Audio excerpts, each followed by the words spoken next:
Hello everybody, my name is KingStix. In this video we're going to be looking at some big changes coming out in patch 9.12, which should be dropping roughly 5 days from now. The first change I want to talk about is with Zac. Last patch they nerfed Zac's Q in two ways. They nerfed the slow by 20% and they also increased the cooldown dramatically at level 1 and final level by 2 full seconds. They also removed his old ultimate where he turned into a pancake and scooped everyone up and gave him his old ultimate Let's Bounce. The issue with this is Zac was already very weak in the current meta, and as a champion his stats were weak, so by nerfing his Q, even by changing his ultimate, it wasn't doing him many favors. They are planning to right this wrong by increasing the base damage on his W by 10 at level 1, which is fairly substantial. They are also making his knockback distance on his ultimate a lot more consistent. Instead of being knocked back 400 units from Zac's center, instead you'll be knocked back 250 units whenever he hits you. The buff alone on his W might be enough to push him into the top 15 or 20 junglers instead of being in the bottom 30 or 40. The next change is a big one. However, I want to go over it briefly because it is highly experimental, and that has to do with Ryze. Currently,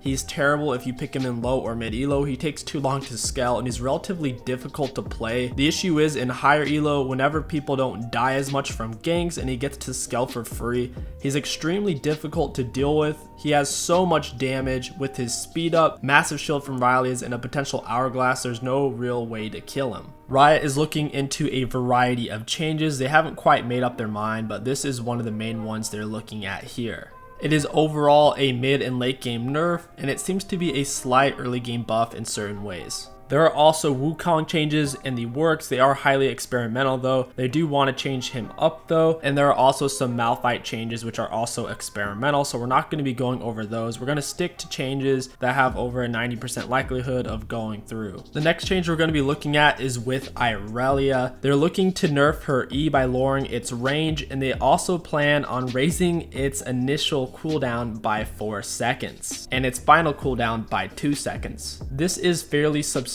for laning phase. For it to be on a 4-second longer cooldown is a 4-second longer window top laners have to trade with her, or if you are playing her mid, a 4-second longer window mid laners have to trade with her, since that's not typically an ability she maxes first. I personally don't think Irelia is OP. If anything, it's just Conqueror, and I don't think this nerf is very deserved. I think they would be a lot better off going after champions like Aatrox, Riven, and TAHM KENCH, champions that kind of just break the game right now and have no real counterplay. The next change is a minor one. Last patch, Warwick got a healing buff on his Q in its final rank, going from 70% to 90%. Warwick's win rate hasn't gone up much and Warwick's still a crappy champion, so they are buffing Warwick's AP ratio on his Q from 90% to 100%. This is a tiny bandage buff since Warwick doesn't traditionally build AP anyways, and if he did, 10% added ratio onto his Q wouldn't make that big of a difference anyways. This would be similar to adding an extra 10% AP scaling on Caitlyn's net. It's just really not going to do anything at all. If they want to make Warwick a better champion, 1, give him better scaling, especially on his Sphere or his W. Neither one has any scaling in terms of stats. Or B, make his early game a little bit stronger so he can go toe to toe with people like Udyr without just getting face rolled. One of the bigger changes in this video, and one I'm really excited about, is with Aatrox. His passive is getting a massive nerf.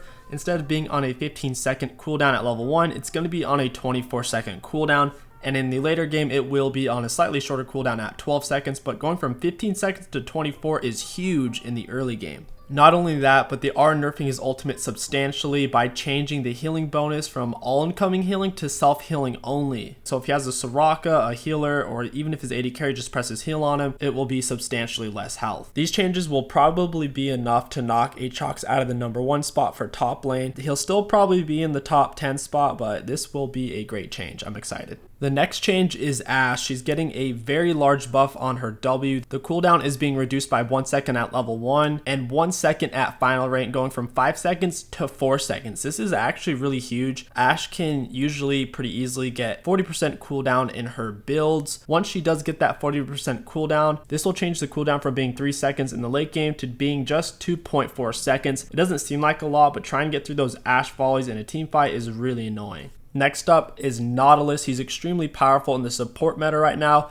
arguably the most overpowered tank/support champion at the moment. His all-in potential and base damage is just a little bit too high, so they are going to be removing 20 damage off of his Q at level 1. At final rank though, it will remain the same. After this change, he'll still be a great support. It won't make too much of a difference. It'll just peel off a little bit of that all-in potential. Sylas is receiving some skill nerfs and also some nerfs to his overall wave clearing ability, which makes him so broken right now. No one can really go toe-to-toe with him in lane. His passive is getting buffed. The damage per level is being increased. And on his E, it will only shield you if you actually hit an enemy with it. So if you miss your chain, that's too bad. You're about to get smacked. For those of you afraid of that nerf, don't worry. The shield value is being increased from 60 at level 1 to 80, and from at 180 at final rank to 240. That's a 60 differential in final rank and 20 at level 1, which is pretty damn big. So as long as you land it, you should be doing better than you were before. Sylas's wave clear is getting a nerf. The radius is being reduced from 400 to only 250, and now it will be doing 50% reduced damage to targets other than the primary. Plus the Q2 explosion radius is being reduced from 200 to 160. This is all going to affect his clearing potential for the most part. To compensate for this, they are buffing the heal on his W by 10 at level 1 and 30 at final rank, which is fairly substantial. He will also gain his shield against monsters as well, so if you are playing Sylas jungle, or if for some reason you are soloing a camp, you will be much more healthy. These changes overall will be affecting Sylas's wave clear, and if you do miss your E when fighting champions, you will be in a great deal of trouble since you will no longer be receiving that shield. Kench's W is getting some interesting changes. The overall CC is being lowered. The lockout time on his spit out is being changed from 1 second to 0.25. So after being out of him for 0.25 seconds, you can actually start to move around and use your abilities. Allies can no longer release themselves from the Devour early if they are being affected by CC when Kench swallows them. The allied champion spit range is also being lowered. This really hurts, especially since TAHM Kench no longer moves quickly. When he has allies in his mouth, he moves very slow, so if he swallows them quickly and tries to spit them out, they're not going to be going very far. The Devour damage is also being changed from being 100 at level 1 and being 5 to 13% of the target's maximum health to being only 60 at level 1, but being 9% of the target's maximum HP at level 1. This is a damage nerf. Losing that base damage in the early levels doesn't make up for the fact that the max health is being increased at earlier ranks, since people's max health early in the game is much lower. Not only that, but the target's max HP is still the exact same at final rank, so this is a pretty big nerf for Kench top lane. Corruption Potion is getting an overall nerf. The bonus magic damage over 3 seconds is being changed from 15 to 30 to being 20 at all levels. So early game it's technically a buff, but in the mid game and late game it's a fairly substantial nerf. The charges are also being lowered from 3 to 2, so you can't abuse the burn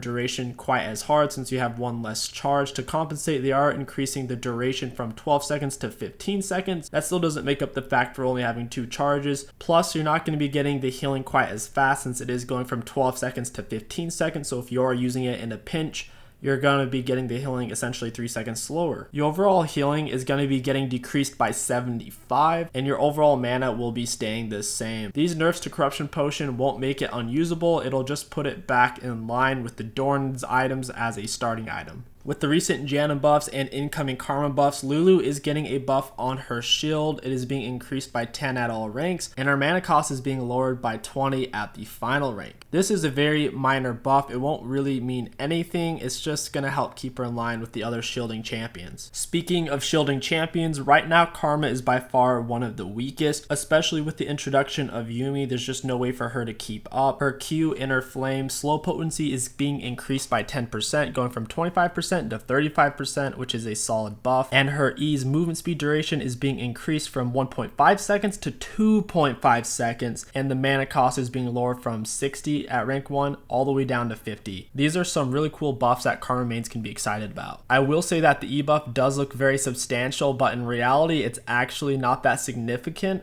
since normally whenever Karma uses her E in a team fight, it's always with the mantra bonus, which is already at a 2.5 second movement speed bonus. So this is only for the normal shield, which Karma is only going to be really using in lane phase. With proper positioning though, if you are getting ganked, if you peel backwards quick enough, you can just focus on using your mantra Q and then speeding up your AD carry by themselves to give yourself a little bit better escape potential. And that is going to wrap up the big changes for patch 9.12. Once again, there are some experimental changes for Teemo, Malphite, and Wukong in the works. However, they are most likely not going to be coming through in a very long time, and they are highly experimental. I really hope you guys enjoyed this video and you're excited as I am for these upcoming changes, especially with the nerfs to Aatrox and TAHM KENCH. And most of all, don't forget to smash that like button, comment, and subscribe. It really does help out a lot. My name is KingStix. Thank you for watching, and I'll catch you guys next time.